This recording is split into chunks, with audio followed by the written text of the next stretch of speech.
दोस्तों, आज हम उस सुपर पावर के नकाब को उतारेंगे जो अपनी डूबती हुई बादशाहत बचाने के लिए पूरी दुनिया को बारूद के ढेर पर बिठा रहा है। दुनिया तीसरे विश्व युद्ध के मुहाने पर आ चुकी है। यह सवाल अब हर जगह पूछा जा रहा है, कभी टैरिफ वार तो कभी वेनेजुएला, ईरान और ग्रीनलैंड। और इन सब के पीछे क्या है? घरेलू डर, एप्स्टीन फाइल्स का जिन हो या गिरती हुई रेटिंग। डोनाल्ड ट्रंप के चेहरे पर वो घबराहट साफ दिखाई दे रही है। और दोस्तों, इतिहास गवाह है, जब भी अमेरिकी राष्ट्रपति अपने घर में घिरता है, परेशान होता है, तो वो किसी जगह युद्ध शुरू कर देता है। दोस्तों, 5 जनवरी 2026 की तारीख, इस दिन दो बड़ी घटनाएं हुई। रूस और अमेरिका की परमाणु संधि समाप्त हो गई और ईरान अमेरिका की ओमान में होने वाली बातचीत रद्द हो गई। लेकिन रुकिए, इसे सिर्फ तनाव मत मानिए, ये अमेरिका की उसी हताशा का नतीजा है जो उसे अब एक खतरनाक रास्ते पर ले जा रहा है।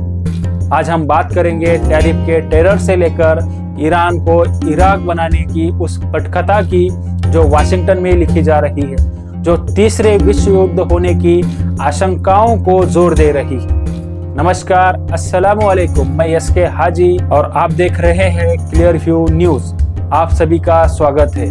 दोस्तों, हम हमेशा कहते हैं तस्वीर वैसी नहीं होती जैसे दिखाई जाती है। अमेरिका का इतिहास रहा है, जब जब उसकी अर्थव्यवस्था डगमगाती है वो दुनिया को युद्ध में उलझा देता है। आज अमेरिका 2 हथियारों का इस्तेमाल कर रहा है। पहला है बंदूक और दूसरा है टैरिफ। इसे मैं टैरिफ का आतंक कहता हूँ। दोस्तों, एक तरफ अमेरिका, चीन, यूरोप और यहाँ तक कि भारत जैसे दोस्तों पर भी भारी टैक्स और टैरिफ लगाकर आर्थिक युद्ध छेड़े हुए है। भारत के साथ अभी अभी डील हुई है और दूसरी तरफ जो देश उसके आगे नहीं झुकते, उन्हें वो मिसाइलों का डर दिखाता है। आज अगर दुनिया की अर्थव्यवस्था मंदी की कगार पर है तो इसका जिम्मेदार कौन है? सिर्फ और सिर्फ अमेरिका की मैं ही हूँ बॉस वाली जिद जो दुनिया को तीसरे विश्व युद्ध की तरफ धकेल रही है। अब जरा ईरान की स्थिति को गौर से देखिए। आपको 2003 का वो मंजर याद है जब अमेरिका ने संयुक्त राष्ट्र सुरक्षा परिषद UNSC में खड़े होकर पूरी दुनिया के सामने झूठ बोला था। उन्होंने दावा किया था कि सद्दाम हुसैन के पास विनाशकारी हथियार यानी WMD है। उस एक झूठ की बुनियाद पर इराक पर हमला किया गया। नतीजा क्या हुआ? 10 लाख से ज्यादा बेगुनाह लोग मारे गए। एक हंसता खेलता देश श्मशान बन गया। और अंत में जांच में क्या मिला? एक भी विनाशकारी हथियार नहीं मिला।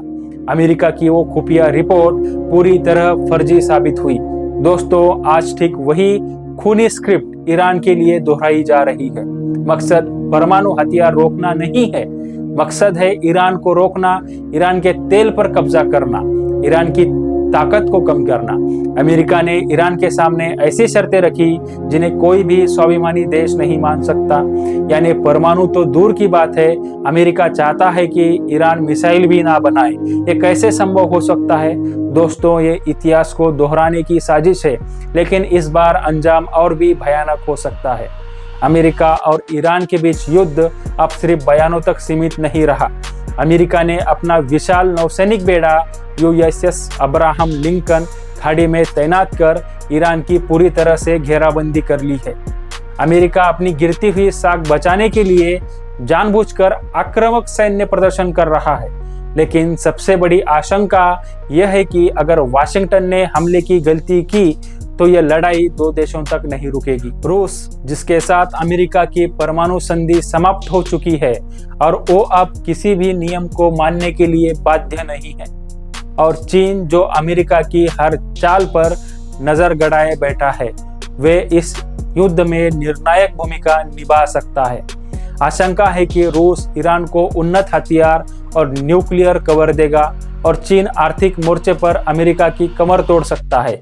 यानी अमेरिका की एक गलती दुनिया को तीसरे विश्व युद्ध के दलदल में धकेलेगी। दोस्तों, अमेरिका के वित्त मंत्री स्कॉट बेसेंट ने हालिया बयान में ये स्वीकार किया है कि अमेरिका ने प्रतिबंधों और डॉलर आपूर्ति को सीमित करने जैसे कदम उठाकर ईरान की अर्थव्यवस्था पर जानबूझकर दबाव बनाया। उनके अनुसार इन कदमों के कारण ईरानी रियाल में भारी गिरावट आई, बैंकिंग तंत्र कमजोर हुआ और देश के भीतर आर्थिक असंतोष बढ़ा। ये बयान सिर्फ एक आर्थिक रणनीति का वर्णन नहीं है दोस्तों, बल्कि इस बात की खुली स्वीकारोक्ति है कि आधुनिक भू राजनीति में आर्थिक हथियारों का इस्तेमाल राजनीतिक लक्ष्य हासिल करने के लिए किया जा रहा है। सवाल यह है कि जब किसी देश की मुद्रा गिरती है और बैंकिंग व्यवस्था डगमगाती है तो उसका सबसे बड़ा असर किस पर पड़ता है, सत्ता पर बैठे नेताओं पर या आम नागरिकों पर। अगर प्रतिबंधों का उद्देश्य सरकार पर दबाव बनाना है तो उसकी कीमत आम जनता क्यों चुकाए? यही वो नैतिक और राजनीतिक प्रश्न है जो इस बयान के बाद और भी तीखा हो जाता है। दोस्तों, 2003 और 2026 में एक बहुत बड़ा फर्क है। आज का रूस और आज का चीन वो नहीं है जो अमेरिका की दादागिरी सह ले। यूक्रेन में क्या हो रहा है आप देख सकते हैं। पुतिन का अमेरिका को सीधा संदेश है, अगर तुम नियम तोड़ोगे तो हम नियम को कुचल देंगे। अमेरिका की इस चौधराहट ने आज रूस, चीन और ईरान को एक साथ खड़ा कर दिया है और यही गठबंधन तीसरे विश्व युद्ध की सबसे बड़ी वजह बन सकता है। तो कुल मिलाकर बात यह है, अमेरिका को लगता है कि युद्ध करके वो अपनी गिरती हुई साख, घरेलू स्कैंडल्स और अर्थव्यवस्था को बचा लेगा, लेकिन वो ये भूल गया है कि यह 1990 का दौर नहीं है। अगर अब चिंगारी भड़की तो आग सिर्फ तेहरान या मास्को में नहीं लगेगी, इसकी लपटें वाशिंगटन तक भी पहुंचेंगी और इसका असर हमारी और आपकी जेब पर भी पड़ेगा। ये जो युद्ध का शोर मचाया जा रहा है, ये असल में अमेरिका की अपनी नाकामी छुपाने का शोर है। आपको क्या लगता है दोस्तों, क्या अमेरिका वाकई दुनिया की शांति का रक्षक है या सबसे बड़ा खतरा बन चुका है? क्या ईरान का हश्र भी इराक जैसा होगा या इस बार बाजी पलटेगी? अपनी राय कमेंट बॉक्स में ज़रूर लिखें। हम यहाँ सच को बिना किसी लाग लपेट के रखते हैं। अगर ये वीडियो पसंद आया हो तो इसे शेयर करें, लाइक करें और क्लियर व्यू न्यूज़ को सब्सक्राइब करना न भूलें। मैं हूँ SK हाजी, मिलते हैं अगली वीडियो में। जय हिंद।